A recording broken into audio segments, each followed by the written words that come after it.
This week in the form of West Ham at home against Newcastle. Pablo, is this a must-win for West Ham if they are to stay in the top four? Can they do it?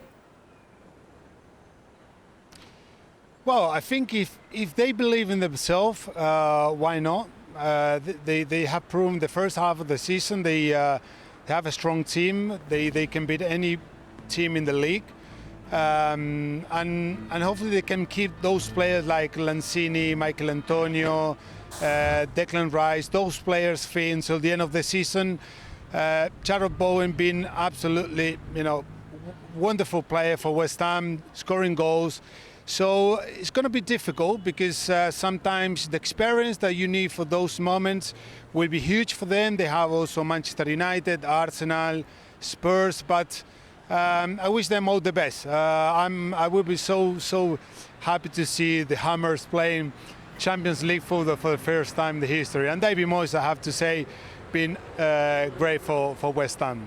Yeah, well, I wanted to talk to you actually about what's happening at Newcastle, because obviously the new owners have come in and things are turning around. Can you see in a few years' time, perhaps a team like Newcastle now with this backing up in the top four, and any resemblance to what happened at Man City when the new owners came in? Well, it was not that easy when the new owners came into the club at Man City. It took like 2-3 years to build a strong team, to have big names, to fight for trophies and to qualify for the Champions League.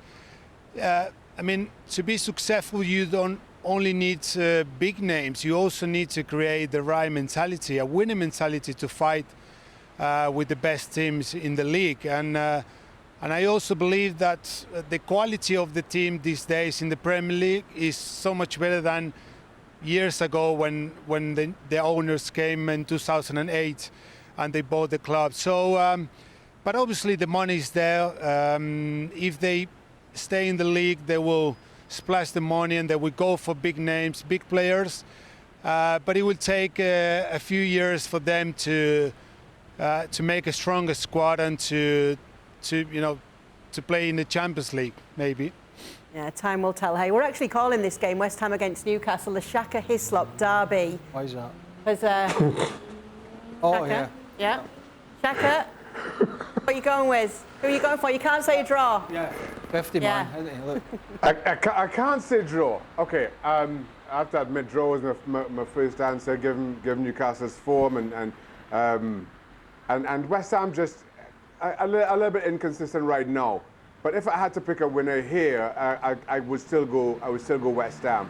Newcastle have won three on the spin, but they still are, I think, second worst in the league in terms of points picked up on the road.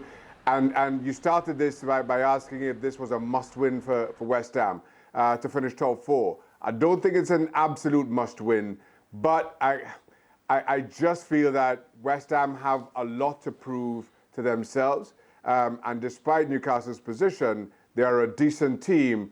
And without one of their main difference makers in Kieran Trippier, who's out injured, you have to, if you are West Ham and you really are serious about finishing top four, this is a game that you have to win because of Newcastle's position, but then because of their form, it also gives you a huge psychological boost in doing so.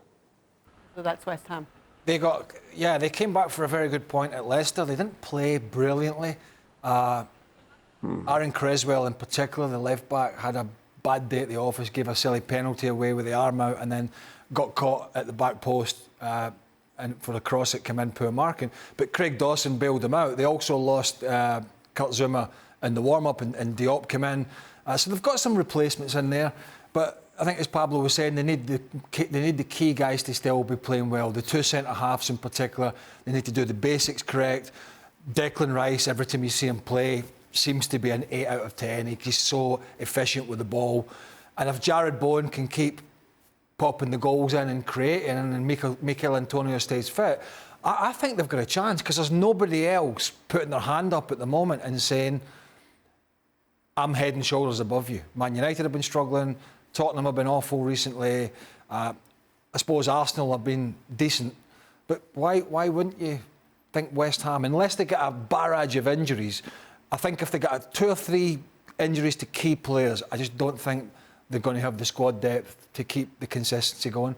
But if they don't, I think if I was David Moyes, I would say just keep believing. Yeah, and Pablo Zabaleta, that'll be good news for you. Also good news for you, Pablo, is we're letting you go. Oh, the pubs are still open. It's Madrid, a 24-hour city. We'll let you go and enjoy the joys of Madrid by night. Thanks so much for being with us, Pablo. Thanks so much for watching ESPN on YouTube. And for more sports highlights and analysis, be sure to download the ESPN app. And for premium content and live streaming, subscribe to ESPN Plus.